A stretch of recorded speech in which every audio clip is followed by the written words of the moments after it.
Hey friends, welcome back. Oh, I'm getting a big pot of water to get on my stove. We're going to do some preserving today, and I want to take you along to show you a few ways that you can preserve your potatoes. By the way, my name is Tina, and this is Life in the Piedmont. Welcome back to my channel. I do a lot of preserving, cooking, and baking from scratch. I do some dehydrating. I also do gardening, and I'm actually in the middle of sterilizing my containers to start my seeds.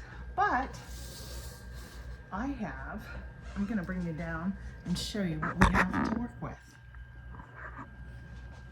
Look at this.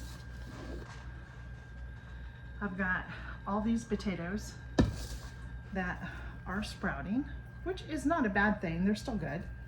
Did you know that if I took this and like cut it here and let this sit out and dry out, I can actually go plant this as a seed to produce?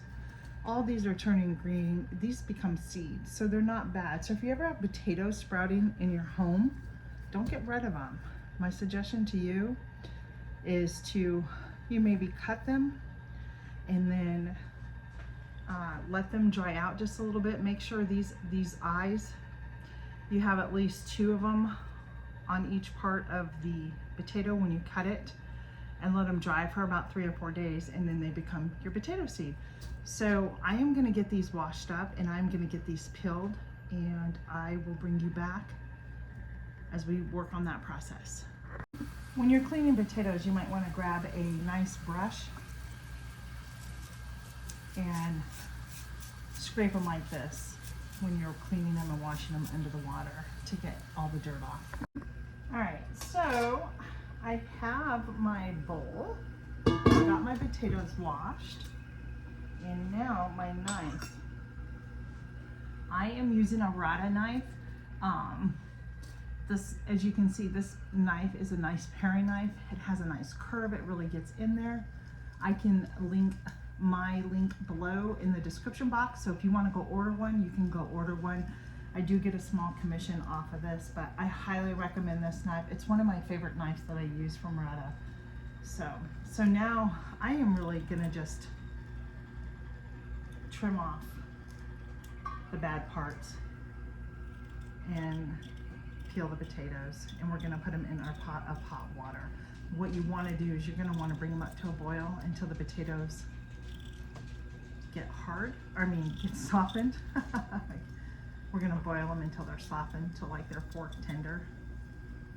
And then you're gonna remove them from the heat. That's good because of what I'm doing. So there's our first one peeled. We're gonna just drop it in here, and I'm just gonna keep going with the rest of these potatoes. I have quite a bit to do. I'm gonna do a couple of different things, and I wanted to bring you along. I'm gonna show you how we can preserve some French fries, and we're gonna preserve our potatoes using our mandolin. We can make potato chips if we wanted to for the air of something else too. Like this. This is so green. The green on a potato is toxic. It's not something you want to eat. So I'm gonna set that one aside because it is too green. If it was just a little green like this, I would just cut that off, but that whole potato is green, and I don't wanna put that in here. So this is gonna take me some time to get all these peeled up, but I will see ya back here in just a few. All right, friends, I am now peeling some potatoes. I have a pot full of ones over there boiling.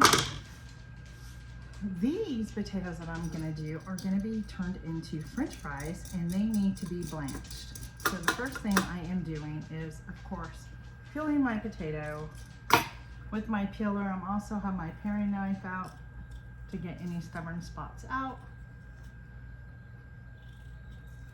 I've got my pot of water on,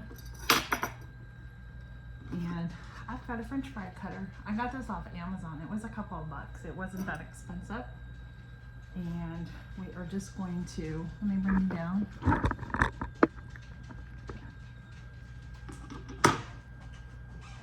because this is such a big potato, we are going to cut this potato in half.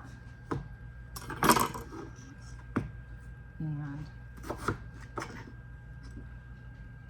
this will give it like the crinkle look, right? And then just cut it. I think I'm going to cut it one more time. And there you have some French fries. Some of the bigger pieces need to be cut down more. These are big potatoes.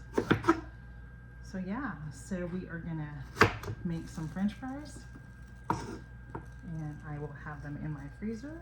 So if my son wants some to put in the air fryer, we can do that. So I'm gonna continue chopping,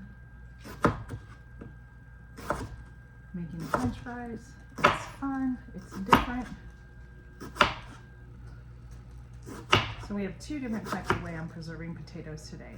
One, we are blanching, and we are gonna put for French fries, and the other is we're gonna dehydrate those for future use using the mandolin.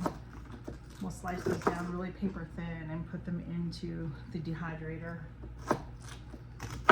to make some potato rounds for future au gratin potatoes. And all right, we have a lot of French fries here. Look at those. Look how pretty those came out. Aren't those just so pretty? My water is just becoming up to a boil, and I am gonna start putting in very carefully these potato French fries that we are preserving today. And we are only gonna blanch these for like a minute or two. We're not gonna keep them in this hot water for a very long time. It's only going to be a minute. All right, friends, just so you know, it's very important that you blanch your produce before freezing and preserving for the protection of the enzymes and that are in your produce that you have there. It's to help modify everything to keep it as fresh as possible before you put it in the freezer, which is one of the reasons why we blanch our beans.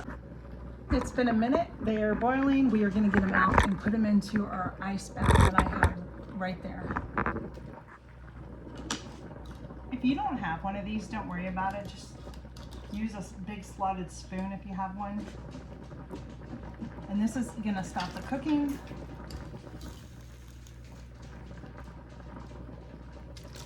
Let those soak in there, and we're gonna get our next batch ready.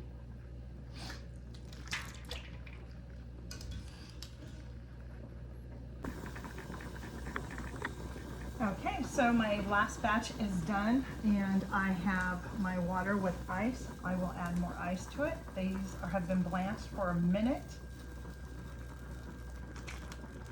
You will, once these are done, they're ready, you can cook them. You can bake them in your oven just like you would any other French fry. You could put them in your air fryer if that's what you choose to do, or just store them and seal them up really good in a food saver bag type thing if you have that, or if you have just Ziplocs, that works too. Just make sure you get all the air out, and I'm running out of space in this bowl. And you just want to make sure that when you freeze these, you have them truly with no air in it. And I'm gonna grab some more ice.